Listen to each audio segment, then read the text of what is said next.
From Pacifica, this is Democracy Now! Some have lost whole roofs. Some properties have been totally demolished. It is absolutely heart-wrenching.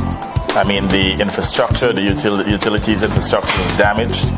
The physical infrastructure was damaged. Hurricane Irma, the most powerful storm ever recorded over the Atlantic Ocean, has left at least 10 dead in the Caribbean, more than 1 million without power in Puerto Rico, and the entire island of Barbuda virtually uninhabitable.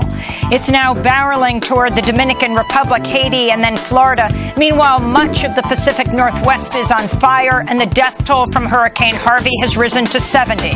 While President Trump speaks in North Dakota, celebrating his decision to pull out of the Paris Climate Accord and green light the Dakota Access and Keystone XL pipelines. In order to protect American industry and workers, we withdrew the United States from the job-killing Paris Climate Accord. Job killer. People have no idea.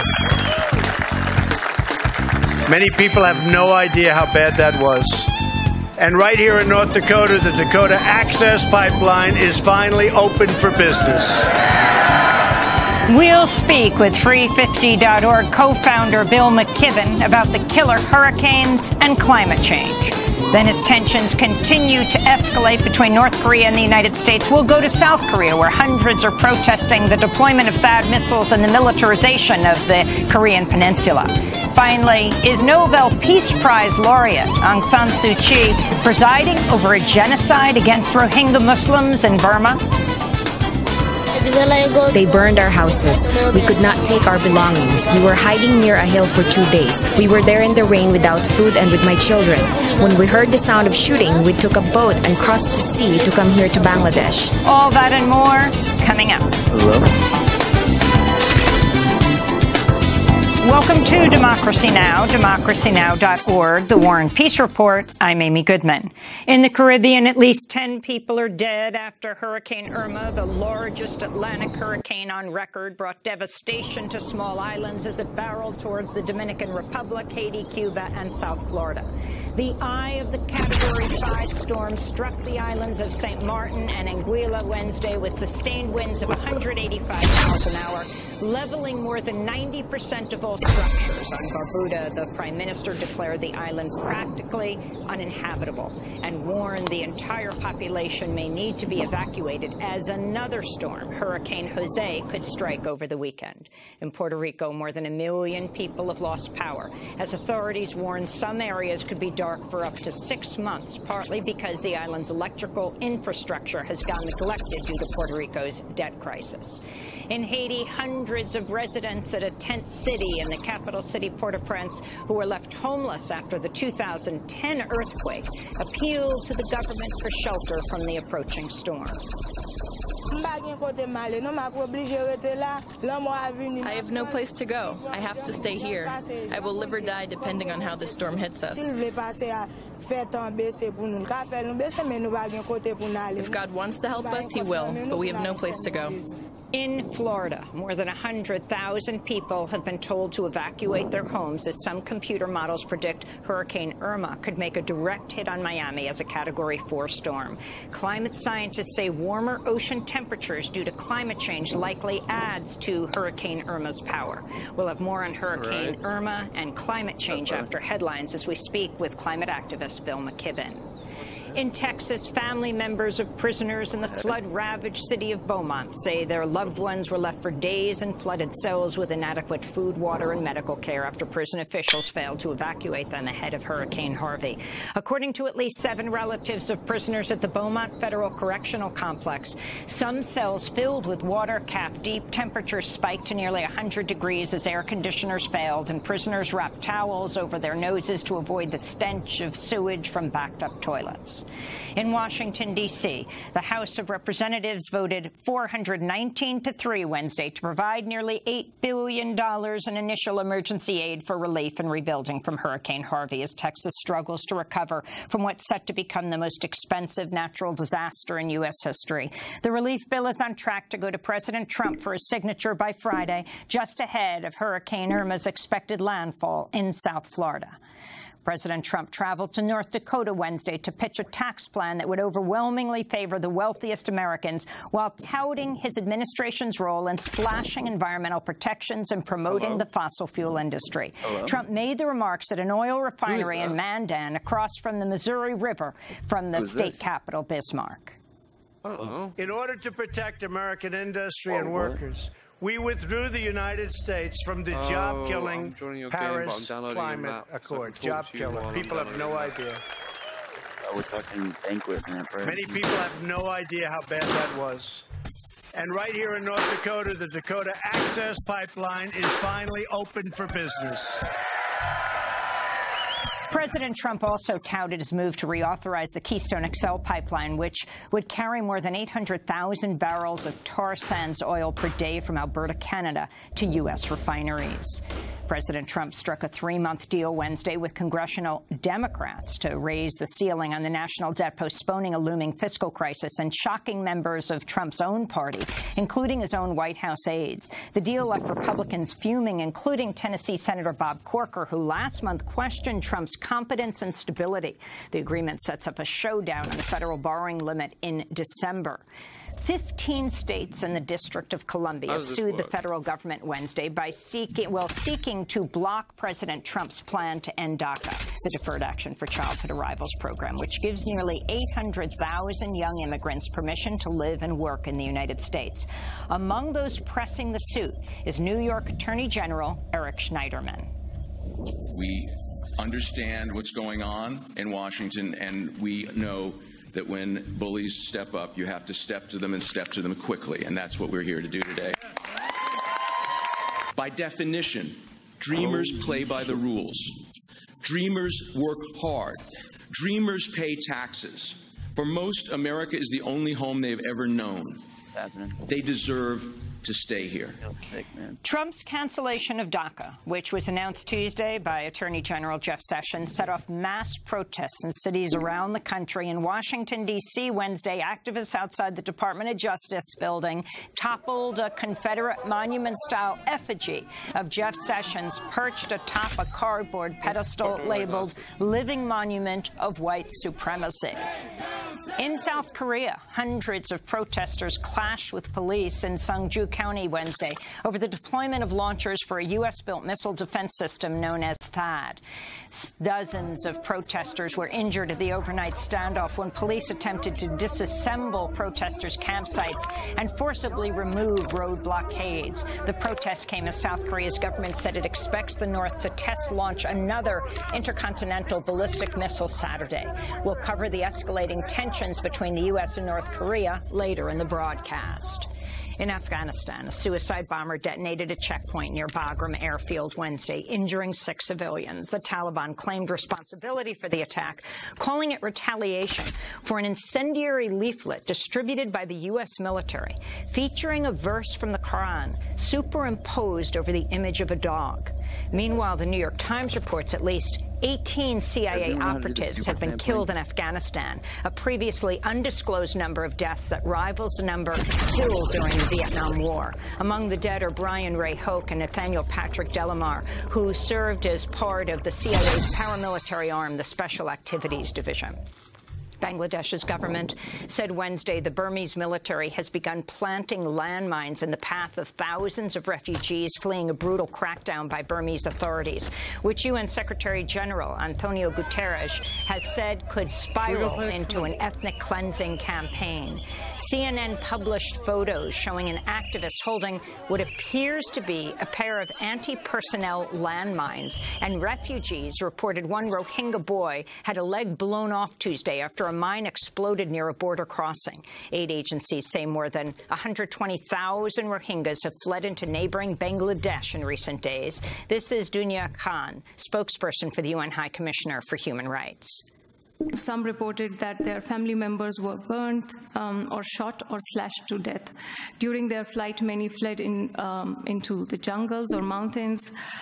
hiding and walking for days before they reach land or river and to cross the border. And some of them also told us that they've been walking for 3 days and they didn't have anything to eat. So other than the rainwater or the water on grounds. In Mexico, 29-year-old journalist Juan Carlos Hernandez Rios was shot dead Tuesday night after he left his home in the state of Guanajuato. Witnesses say he was killed by 2 men dressed in black carrying large-caliber weapons. Hernandez worked as an editorial assistant and photographer for the website La Bandera Noticias, which has received multiple threats in recent months over its news coverage. Hernandez Rios is at least the 10th journalist killed this year in Mexico. On Capitol Hill, representatives of Facebook told lawmakers Wednesday the company unwittingly sold $100,000 worth of advertisements to a Russian company that aimed to polarize the U.S. electorate on issues of gun rights, immigration, LGBTQ rights, and racism. The company was described as a Russian troll farm with a history of pushing pro-Kremlin propaganda. Democratic Congressmember Adam Schiff cited the move as evidence Russia interfered in the 2016 election. Meanwhile, Donald Trump Jr. is set to testify privately today with congressional investigators as the Senate Judiciary Committee probes a meeting that the president's eldest son arranged in 2016 with a Russian lawyer promising damaging information about Hillary Clinton.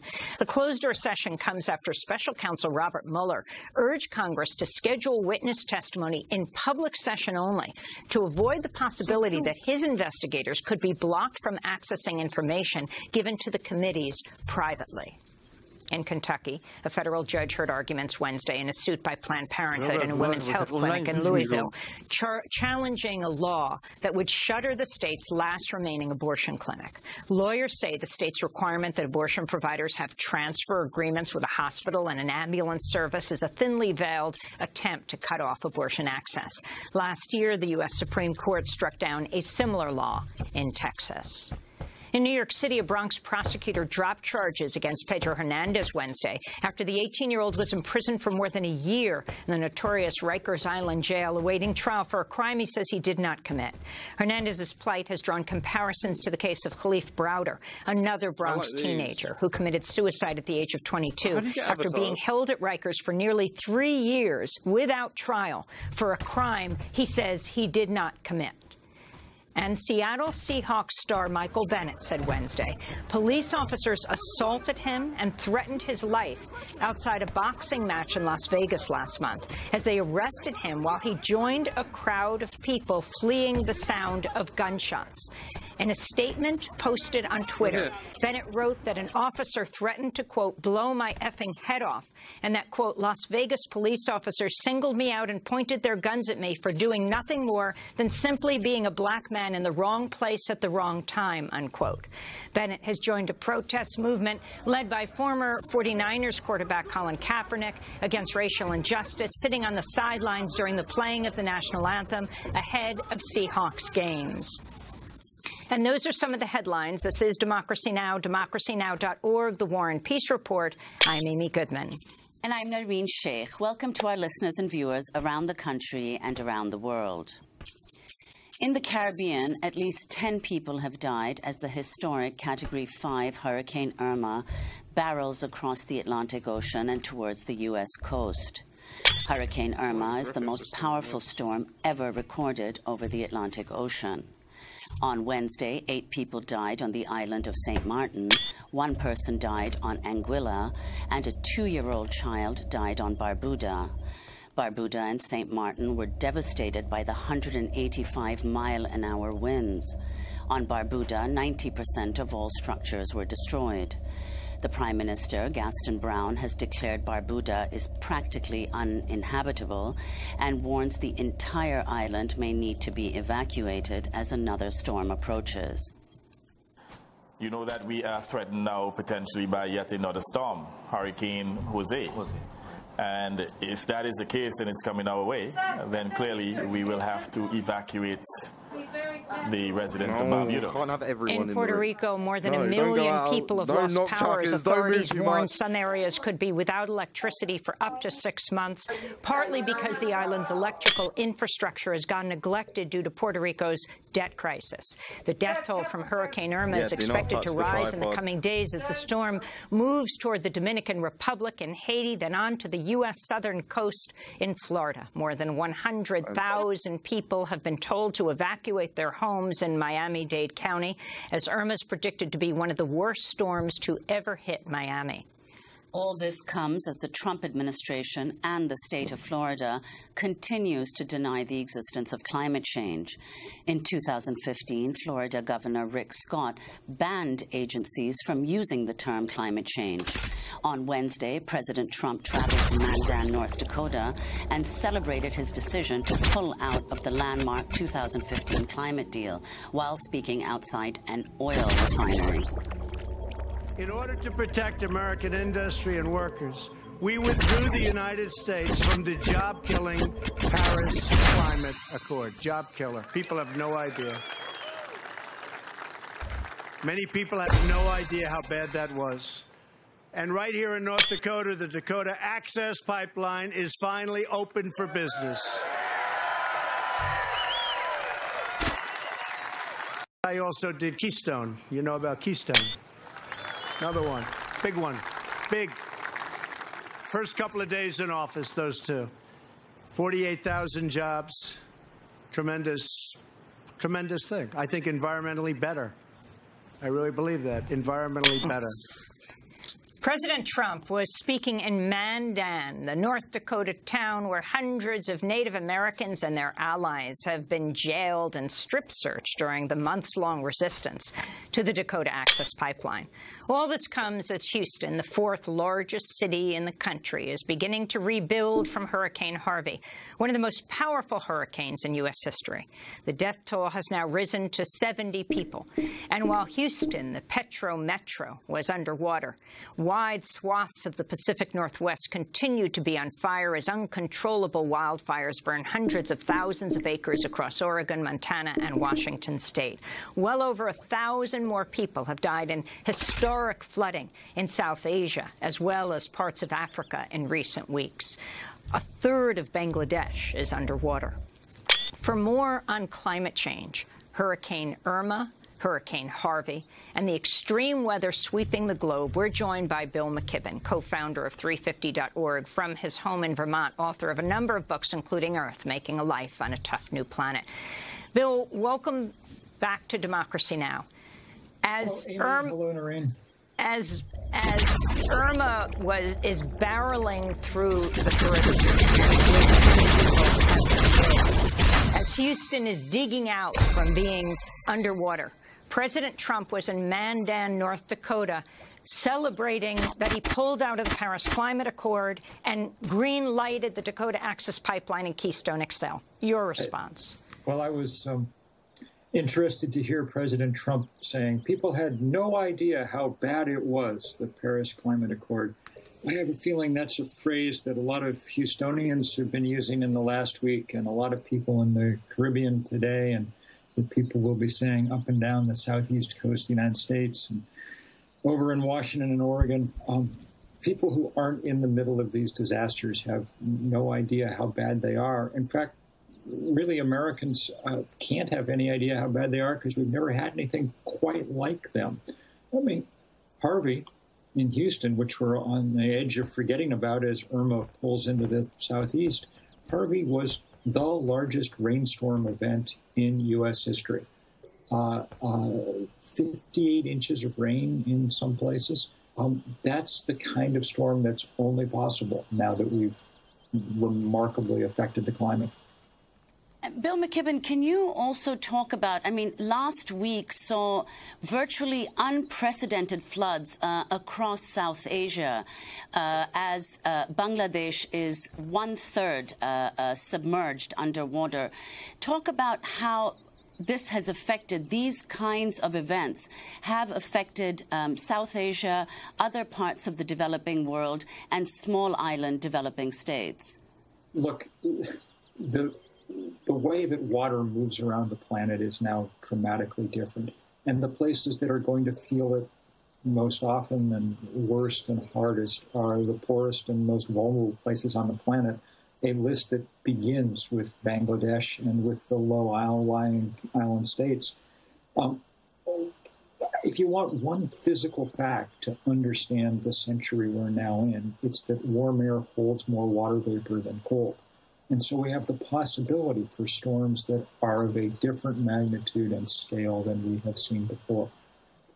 The extra warmth in the atmosphere does all kinds of other things too. So right now in the high plains of the U.S., in North Dakota and Montana, in the biggest wheat-growing belt of the country, we've got what the scientists are describing as a flash drought.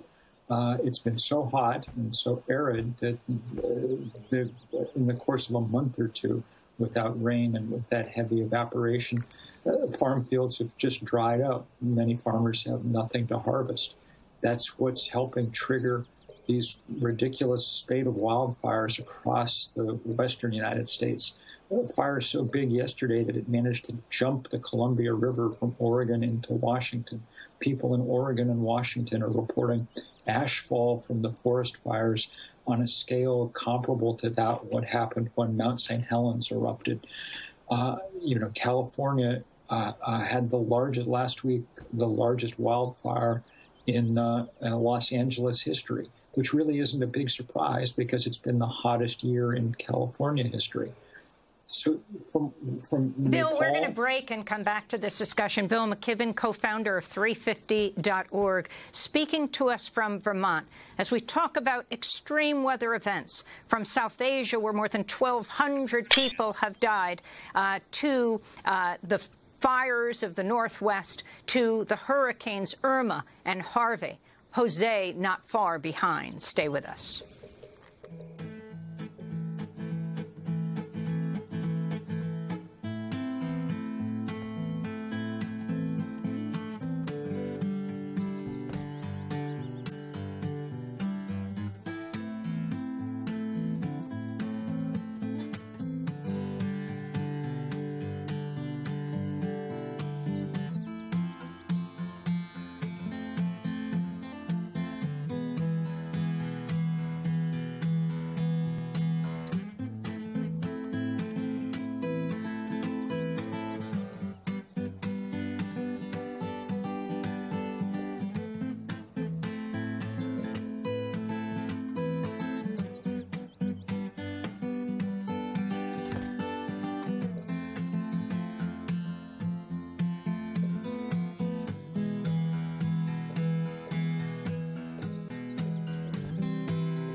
Acoustic guitar cover by Pauxi, a Burmese musician. We will later be talking about whether a genocide is being committed against the Rohingya by the Burmese military.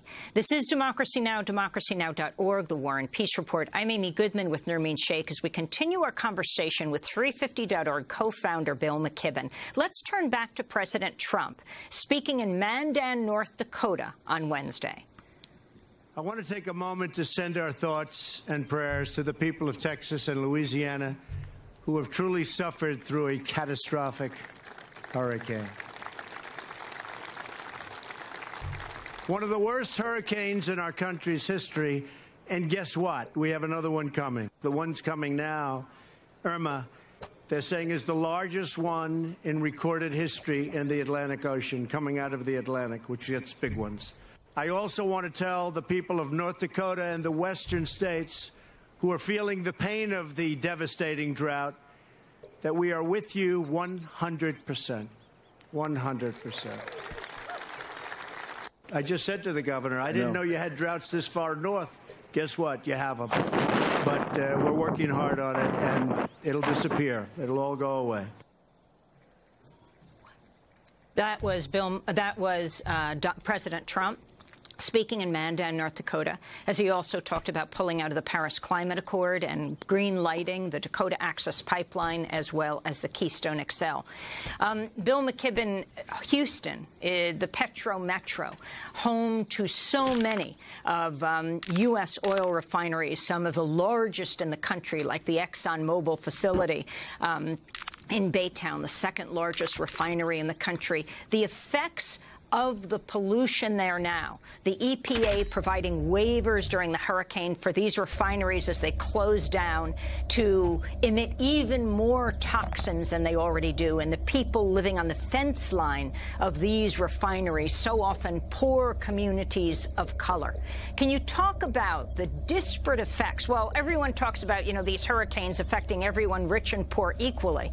In fact, it is not the case ultimately who is most affected. And with the $8 billion now that Congress has just approved to start to help to deal with the recovery in Houston, the question is, where will that money go? Who will be helped in rebuilding? Will this money be going to refineries? And what does the whole fossil fuel industry have to do with the kind of severe weather we're experiencing now around the world? Well, so first of all, as usual, poorest people and most vulnerable people get hit first. Frontline communities in South Texas are a perfect example. Places like Port Arthur that were just absolutely trashed by Harvey are difficult places to live in at best, in the best of times, because of the incredible daily pollution that comes from the fossil fuel industry. What makes Houston so interesting, as you point out, is that it's sort of the nerve center of the world hydrocarbon industry. It means that, and I think this is unlikely, but it means that if Houstonians really received a wake-up call from Harvey, more than most places in the world, their rebuilding could help the whole planet. If they seized the moment to say, we're going to start getting off oil and we're going to start reorienting our industries toward renewable energy, it would make a huge difference. And it's not an impossible idea. Last week, while all this was going on, Denmark announced that it had sold off its last remaining oil company and was going to use the cash to build more wind turbines. They're looking where the future is going. We, of course, are looking backwards, and no better example of that than Trump in North Dakota. The obscene party about the Dakota Access Pipeline, as archaic and dangerous a piece of technology as we've seen in this nation in a long time, coupled with his absurd promise that he's going to make the drought disappear in North Dakota. Look, the unreason that stems straight from the fossil fuel industry and its inability to deal with the fact that its business model has to change, that's what's at the bottom of an enormous amount of what we see around us right now. And finally, where the climate movement is now, speaking out and connecting these issues, like your group, 350.org. So the two important, I think we're basically in an end game now. And the two points that we're trying to make, and we'll make over and over and over again all over the world, with increasing success in most places except the United States, are, one, we're going to have it all in terms of renewable energy. We have to go to 100% renewable energy, and we have to do it fast. That's why Senator Sanders has introduced that bill at a national level, along with Senator Merkley. That's why dozens of cities, from Atlanta to Salt Lake to San Diego, have adopted 100% renewable policies. Along with that all, we also have to say nothing. We have to say there'll be no more fossil fuel infrastructure development. And that's why we're fighting so hard. Every single pipeline, every single new coal mine. For the moment, of course, Trump is ascending with the fossil fuel industry. They're getting their wishes in this country. Oh my gosh! Like many things that Trump touches, I think that this is a last gasp. People will come to associate, are coming to associate the insanity of going full speed ahead into this greenhouse future with the most reckless and crazy president that we've ever had. Bill Mckibben, I want to thank you for being with us, co-founder of 350.org, a number of his books out, including the last one, Earth, Making a Life on a Tough New Planet. This is Democracy Now!, democracynow.org, the War and Peace Report. I'm Amy Goodman with Nermeen Sheikh. We turn now to the escalating tensions on the Korean peninsula and between the U.S. and North Korea. On Wednesday, South Korea said it expects North Korea to test launch another intercontinental ballistic missile on Saturday. The expected test comes after North Korea carried out its strongest ever nuclear test on Sunday. The underground nuclear blast was many times more powerful than the bomb the U.S. dropped on Hiroshima in 1945, which killed 75,000 people. The North's nuclear test came as U.S. and South Korea wrapped up their massive joint military drills on the Korean peninsula. North Korea has long objected to the annual drills, which include tens of thousands of troops. On Wednesday, a reporter asked President Trump if military action against North Korea is on the table. We're going to see what happens. We'll see what happens. Certainly that's not a first choice, but we will see what happens. Thank you very much. President Trump has also threatened to cut off trade with any countries that do business with North Korea. Experts say this proposal is next to impossible, since seizing trade with China, Brazil, Germany, Mexico, and other countries would be an economic catastrophe for the U.S. Trump has also escalated tensions with the U.S.'s longtime ally, South Korea, for being open to initiating peace talks with the North. Trump has threatened to cancel a trade agreement between the two countries. That's between the United States and South Korea. Meanwhile, hundreds of protesters clashed with police in South Korea's Sungju County Wednesday over the deployment of more THAAD missile launchers. Dozens of protesters were injured at the overnight standoff when police attempted to disassemble protesters' campsites and forcibly remove roadblocks. For more, we're joined by two guests. Sun Lim joins us from Democracy Now! Video Stream, Director of International and Korean Peninsula Affairs, KCTU, Korean Public Service and Transport Workers Union. Lim just came from protesting at the THAAD deployment site in South Korea. And in Washington, D.C., we're joined by Tim Shurock, investigative journalist, author of Spies for Hire, The Secret World of Outsourced Intelligence. He grew up in Tokyo and Seoul, has been writing about the U.S. role in Korea since the late 70s, correspondent for The Nation and the Korea Center for Investigative Journalism in Seoul. His new piece for The Nation, Diplomacy with North Korea, has worked before and can work again. Tim Shurock, let's begin with you. Talk about the latest deployment. Not clear if North Korea tested a hydrogen bomb. They say they did. A number of experts say that it couldn't be. And then are going to once again test an ICBM, an intercontinental ballistic missile, this weekend. Is the U.S. and Korea, North Korea, on a collision course? And what do you think needs to happen? Well, they're definitely on a collision course, yes. And this has been going on for quite some time now. You know, at the beginning of this year, 2017, Kim Jong-un declared in his January 1 speech that he wanted the country to be ready with a nuclear weapon that could be put on an ICBM by the end of the year. So these tests and this latest nuclear test do not come as much of a surprise, really. But what's been really dangerous has been this escalation of this war of words between the U.S. and North Korea, and these threats, especially by Trump and Secretary of Defense Mattis, to destroy North Korea, to annihilate North Korea. These are very dangerous kinds of words to be using, and I think it's really raised the tensions to a point where we've, there's got to be some kind of intervention, hopefully by some other country that can get this situation off of this, moving toward war and moving towards some kind of peace talks and negotiations. Well, you said, Tim Shurock, that a third country should intervene. Now, what country would have the trust of both the U.S. and North Korea?